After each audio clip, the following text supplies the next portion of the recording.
Hi, this is just a really quick update for those who might be interested. If you were thinking about getting the California butterfly locks that I have installed, maybe you saw the installation video before and you want to know how long do they last? Well, I'm just about to take them out, but not because they are looking shabby or anything, but just literally because I want to change my hairdo.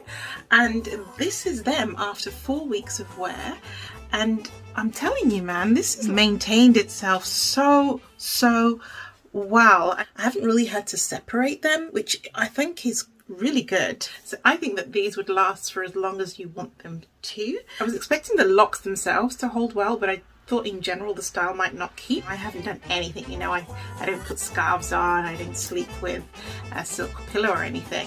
If you do your base slightly differently, I think if you had a base where you didn't have such chunky roots like I did, I think that would look even better for longer.